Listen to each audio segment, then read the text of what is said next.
Good evening, Richmond County, and welcome to our Tuesday edition of Live at 5.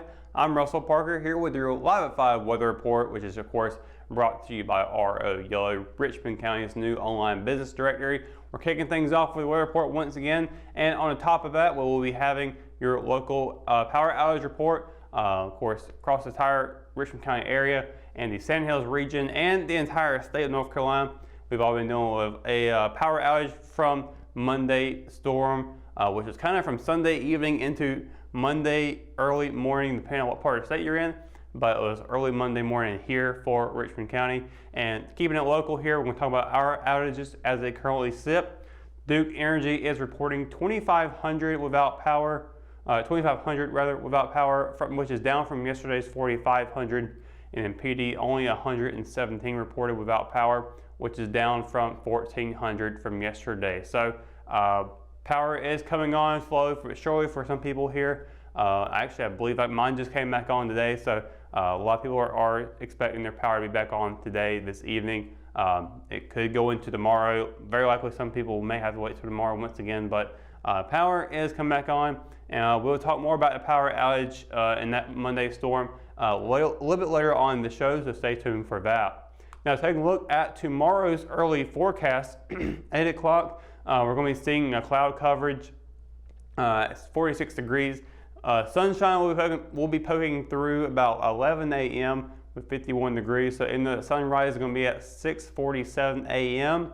Probably not going to be able to see that sunshine at all until later on in the morning. And we'll be having a waning gibbous. So we're getting away from that full moon. We're working on that phase into the new moon. So moving on from there, we do have our weather report for the map of the Sand Hills region, which we are expecting rain into tomorrow's afternoon and into the evening a little bit as well. It's going to be starting in the afternoon, so even though the early morning forecast didn't show it, we are expecting to see rain later on, and we got it right here for you. About a 40% chance, so that's not too terrible. It might get away from us here. Now, hopefully, and it shouldn't have any strong winds like we saw on Monday. So going to the temperatures though, they're a lot more cooler than what we saw from today and the day before. Fayetteville, a high of 58, low of 41. Rayford, high of 58, low of 40.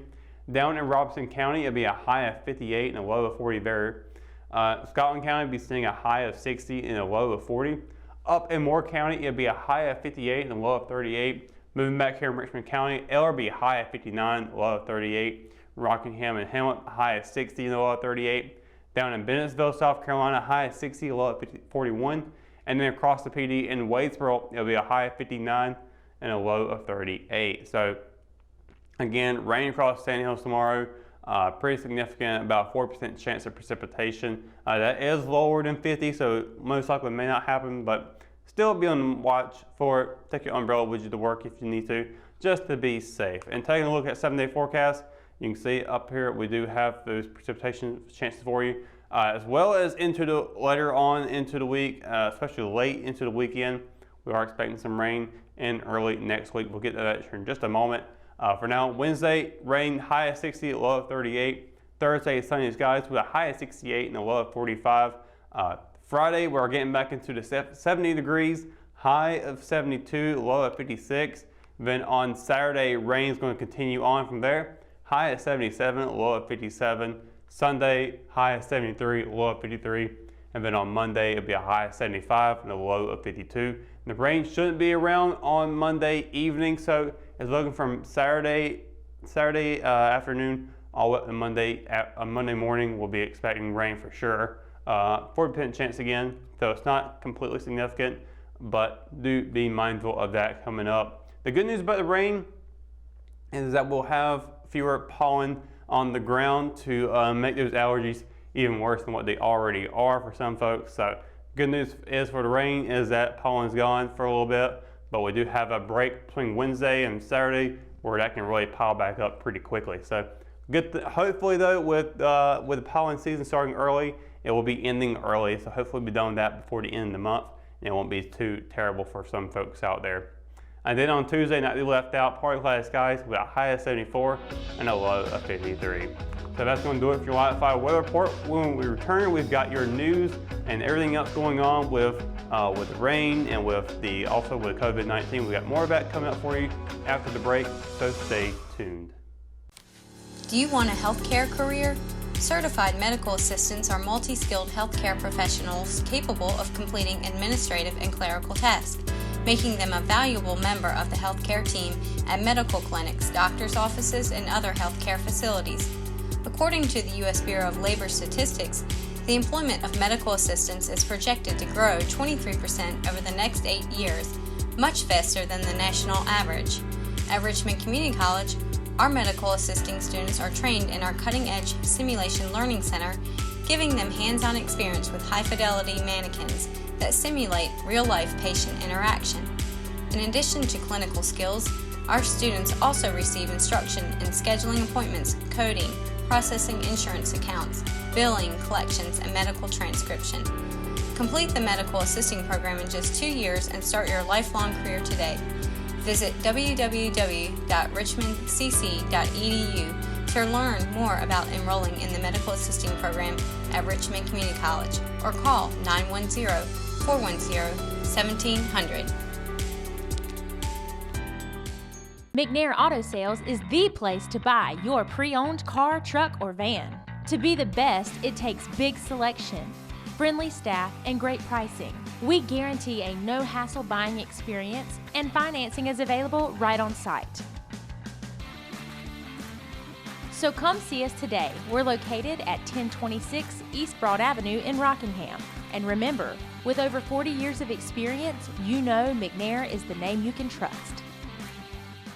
At Richmond County Hospice, we strive to provide high-quality care to our patients and their families. Whether it's the incredible hospitality at the Haven House or from the comfort of your own home, you can count on Hospice to be there for you. We also offer monthly grief support groups, and our chaplain will be there to hold your hand in prayer. Through our amazing staff and our volunteers, Hospice has made difficult times easier for our community. Call the number on your screen if you feel that you or your loved one may benefit from our services. Richmond County Hospice. Peace, comfort, dignity. JC's in Rockingham has you covered for used appliances, parts, trailers, and storage.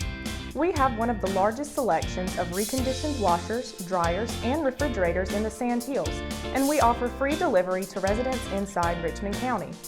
Come check out our variety of trailers for any hauling job and our storage buildings for the things you need out of the weather or house.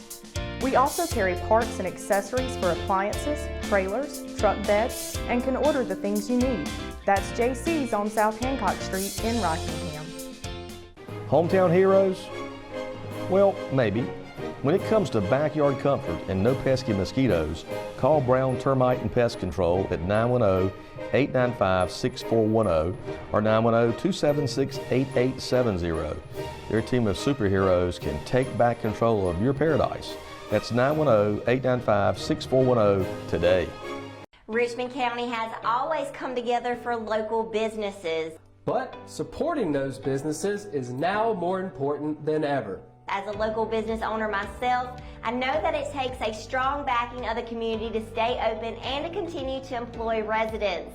And with governments shutting down businesses across the state of North Carolina due to the COVID-19 outbreak, many owners in Richmond County, like Sierra, are counting on you to keep them open and residents employed after the crisis is over. Restaurants are still offering curbside and pickup orders via phone calls, and many others allow customers to purchase gift cards. This is a time for Richmond County to come together and show support for one another. We can still practice social distancing while supporting those who will be affected by the coronavirus pandemic now and after.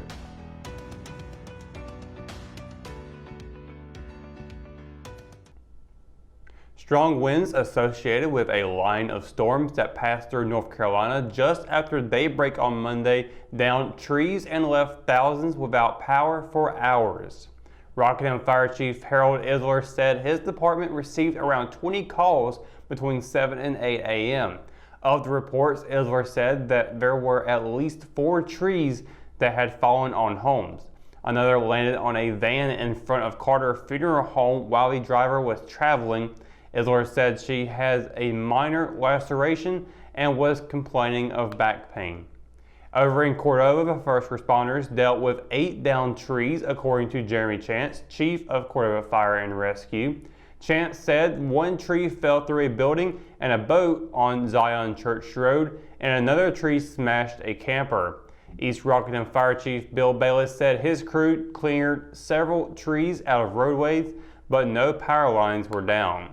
Hamlet Fire and Rescue responded to 2 trees down, including one on North Carolina 177 South early Monday before the storm passed through, according to Assistant Chief Richard Lassiter.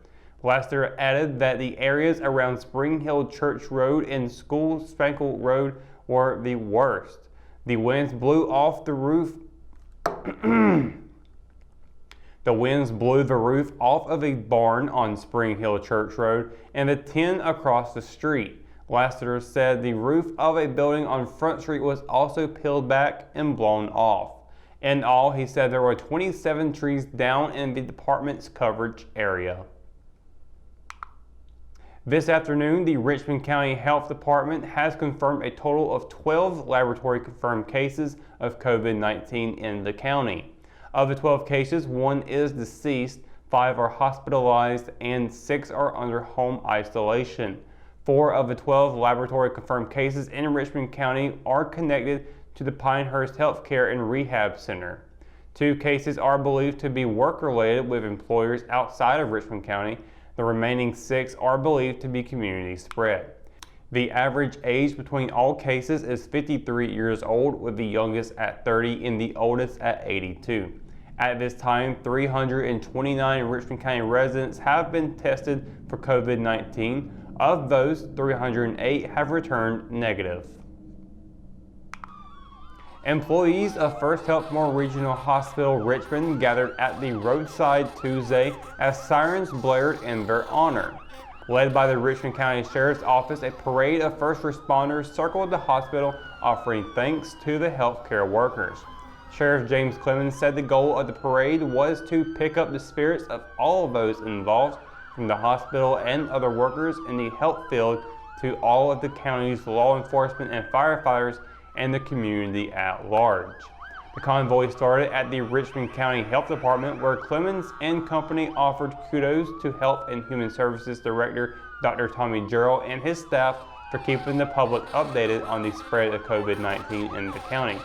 The line of vehicles then paraded down Rockingham Road and turned onto Long Drive, where they were greeted by the hospital workers, some of whom were wearing face masks or holding signs. Before the convoy arrived, passerby were honking their horns and yelling out thanks from their vehicles on the road. North Carolina's prisons will begin releasing some inmates in an attempt to slow the spread of COVID-19. Eric Hook, Secretary of the North Carolina Department of Public Safety, made the announcement during a news conference on Monday with Governor Roy Cooper and members of his COVID-19 task force. More than 35 inmates and 20 prison staff members have tested positive for the highly contagious respiratory disease. 4 inmates at a Butner federal prison near Granville County died recently of complications related to COVID-19. DPS is reviewing 500 inmates who meet specific requirements for early release, according to Hooks. No one convicted of a violent crime against a person will be considered for early release. And that's going to do it for tonight's edition of Live at 5. For the latest news, sports, and events happening here in Richmond County, you can always visit richmondobserver.com, or you can download the free RO app for your mobile devices. For the Live at 5 crew, I'm Russell Parker. Thanks for watching, and we'll see you tomorrow. Good night, Richmond County.